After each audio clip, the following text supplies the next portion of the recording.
guys, welcome back to my channel Curls Books and Bites.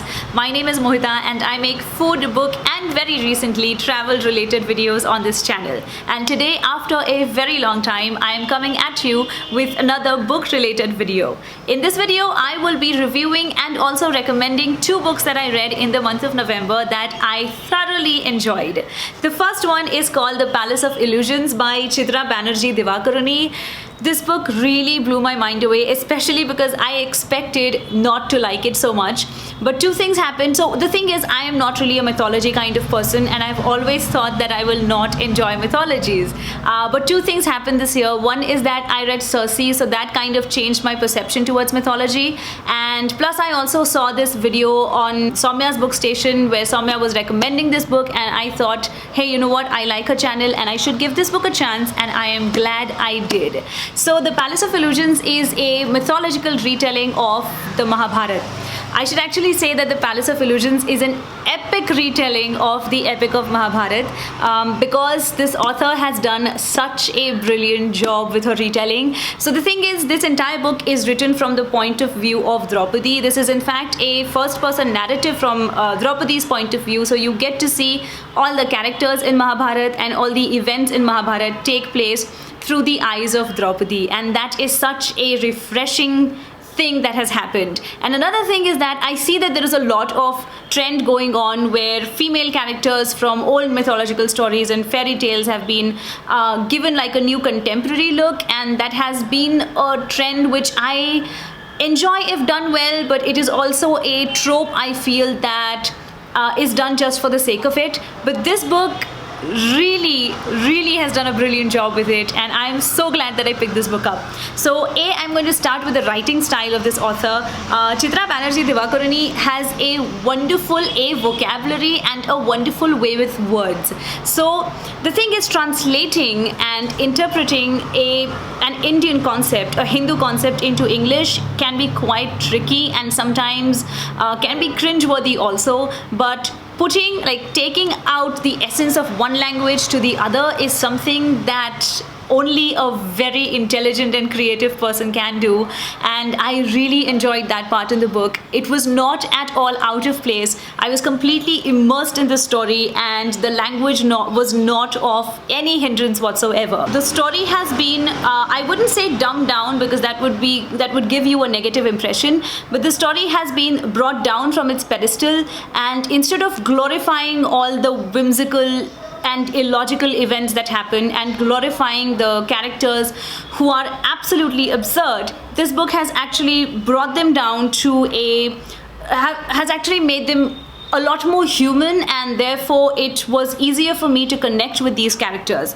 So the book takes all the glory away and puts in front of us kind of a naked truth of all the mistakes that were made, of all the bad decisions that were taken throughout this epic story. So my transition while I read this book was from not liking the story so much to liking it very much, because I sort of got reintroduced to Mahabharata in a very different light. Also, this book is extremely fast-paced because fitting the vast and magnanimous story of Mahabharata into a little over 300 pages is a feat in itself, and that is quite commendable. So the pace is really perfect. The book starts off slightly slowly where you get to see a lot of Draupadi's childhood days, because what that essentially does is builds on her character and you get to see her traits and understand Draupadi more. The book also has its fair share of philosophical preachings and teachings, and not in a boring way, but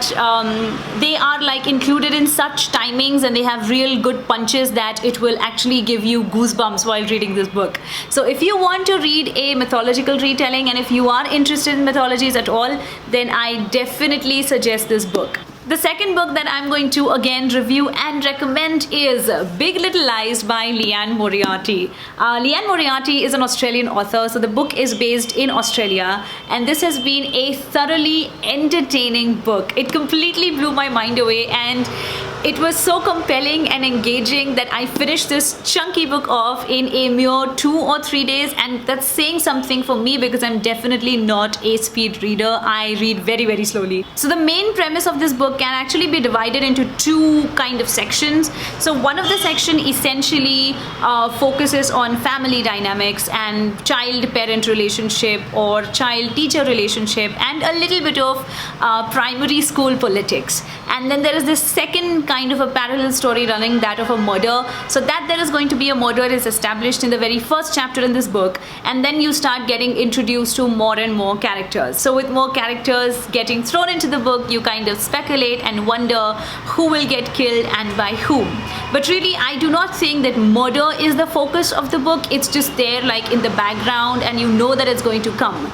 But the main story and the main focus of this book is on family dynamics. So you get to see three mothers. The first one is Jane, who is kind of a timid and an introverted personality who doesn't really speak up for herself.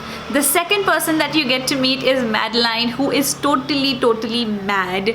Madeline is this one person who kind of thrives in chaos, is extremely energetic and loud and a little over-expressive, and she loves confrontations and she loves standing up for herself and her friend. And if there is one character that has breathed life into this book, it is Madeline, because she brings about most of the changes that happen in the book. The third person that you get to meet is Celeste, and all these three are friends, by the way. They meet because their children go to the same school. So Celeste is this really beautiful mother of two twin boys, and she is extremely gorgeous, and she has this filthy rich and extremely handsome husband who is a businessman and is like this really rich and famous person in their area. And her family is like picture perfect and is envied by everybody. Now all these three have some secrets of their own.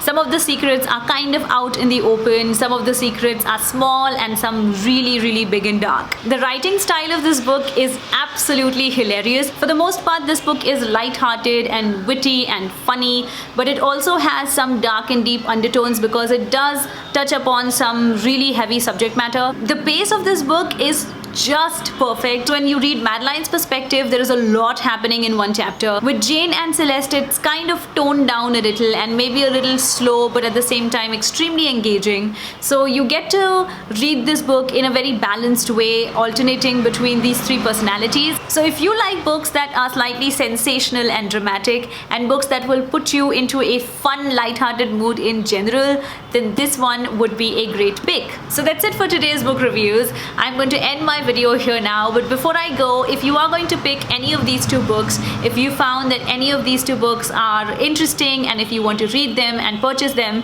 then make sure that you check out my description box for my Amazon affiliate links, because they will not cost you a single extra dime, but they will help me just a little along the way to sustain this channel.